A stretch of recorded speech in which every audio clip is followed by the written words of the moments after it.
లేకపోతే దొంగతనం చేసి దోసుకుంటే ఏమని పిలవాలి? ఇప్పుడు ఎట్లుందంటే వాళ్ళ నీకు ఎట్లుందంటే దొంగనే మమ్మల్నే దొంగ అంటుండు. ఇంకేం చెప్పాలి అధ్యక్ష? దొంగతనం చేసింది వాళ్ళు, రాష్ట్రాన్ని దోసుకున్నది వాళ్ళు, మమ్మల్ని దొంగలేమంటూ దొంగ ఆడకుండా ఇంకేమంటే అధ్యక్ష? హరీష్ రావు గారు ఒక్కటే మరి చెప్తున్నారు, మీరంటే గౌరవం ఉంది, మీరంటే గౌరవం ఉంది కానీ మాత్రం ఆ ఓడు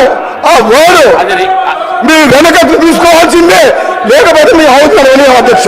హౌస్ రోజు ఇంటికి వెళ్ళిపోతుంది, రోజు చేస్తుంది, ఇంటికి వెళ్ళిపోతుంది.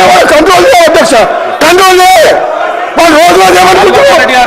మేము భయపడతాం అనుకుంటున్నా? మేము భయపడతావా? వాళ్ళు భయపడతావా? ఏంటధ్యక్ష రోజు వాళ్ళ భాష ఉంది అధ్యక్ష, వాళ్ళ భాష ఉంది అధ్యక్ష. రికార్డులకు వెళ్ళి తొలగించడం అయినది. కూర్చోండి.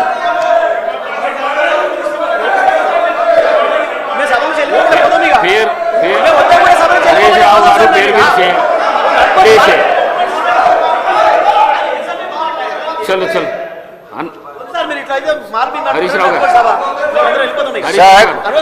నేను గౌరవ శాసనసభ వ్యవహారాల మంత్రి గారిని అడుగుతున్నా, ఆయన ఇలా మైక్ లో దొంగ అని 5 సార్లు మాట్లాడిండు. Is it permissible? అది రికార్డ్ నుంచి తొలగిస్తారా? ఆయన ముందు క్షమాపణ చెప్పాలన్నా వద్దా? You have to answer. Sir, any unparliamentary remark made by any minister should be expunged. Any member also, ministers also, any member of this honorable house. Sir, expunge cheyala. Nenu endukante senior sare ఆవేశంతోనో ఆవేదనతోనో అనుండొచ్చు. Sir వారు మైక్లో మాకైతే వినబడలేదు. Sir వినండి, మైక్లో మీరు చెప్పారు కదా పెద్ద హృదయంతో you can take back sir. What is nothing wrong in it. Sir we're not disputing.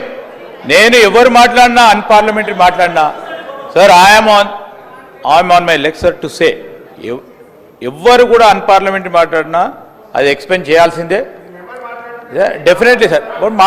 మాట్లాడు కదా సార్, మీరు మైక్లో మాట్లాడేది వినబడదు సార్ మొత్తము యావత్తు. సో నేనేమన్నాను, you please take back, nothing goes. మీ ఏం కాదు సార్, దానికి ఏముంది దాంట్లో? ఇప్పుడు శ్రీధర్ బాబు గారు 2 వైపులో చెప్తే బాగుంటుంది. అటువైపు ఎవరైతే దొంగ అన్నారో వాళ్ళు వెనక్కి తీసుకుంటే నేను వెనక్కి తీసుకోవడానికి అభ్యంతరం లేదు. రైట్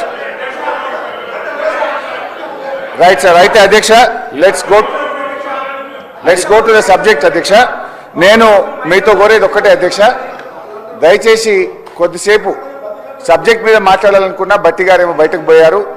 నేను I would like to speak on the subject. వీళ్ళకి ఈ వితాయి ఉంటే తర్వాత మాట్లాడుకుందాం. అయితే అధ్యక్ష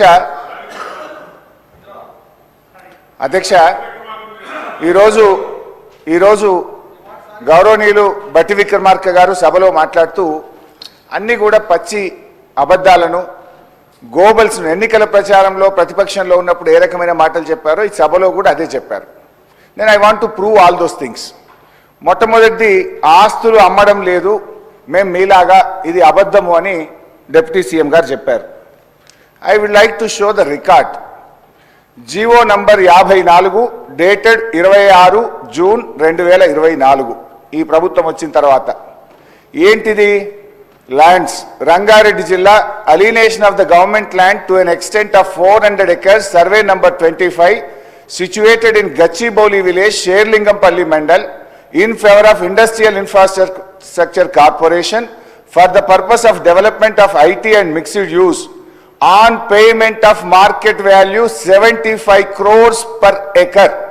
75 కోట్లకు ఎకరం కాడికి ప్రభుత్వ భూమిని 30,000 కోట్ల రూపాయల భూమిని రాష్ట్ర ప్రభుత్వం ఇగో ఈ జీవో ద్వారా అమ్మింది. ఈ భూమిని కుదబెట్టి టీజీఐఐసి వాళ్ళు బ్యాంకుల్లో 20,000 కోట్ల అప్పు తేవడానికి 3 నెలల నుంచి కాలుకు బల్పం గట్టకుండా తిరుగుతున్నారు. గౌరవనీయులు ఉప ముఖ్యమంత్రి గారు ఏమన్నారు? మేము భూములు అమ్మలేదు అన్నారు. 75 కోట్లకు ఎకరం కాడికి భూమిని అమ్మినామని స్పష్టంగా జీవోలోనే ఇచ్చారు. ఒక నిమిషం, లెట్ మీ కంప్లీట్.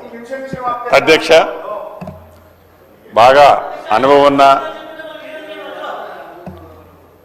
మాజీ మంత్రివర్యులు, సహచర శాసనసభ్యులు ఏదైతే ఇప్పుడు ఒక అభియోగం మోపారు, అది రెవెన్యూ సెక్టార్ నుంచి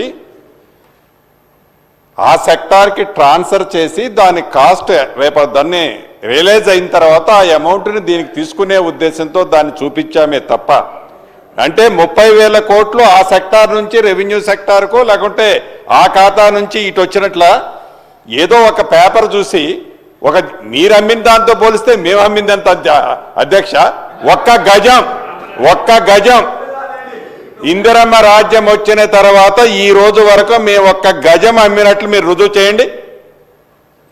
మీరు మాట్లాడే దాంట్లో ఒక బేస్తో మాట్లాడండి. అనుభవజ్ఞులు మీరు చెప్పండి.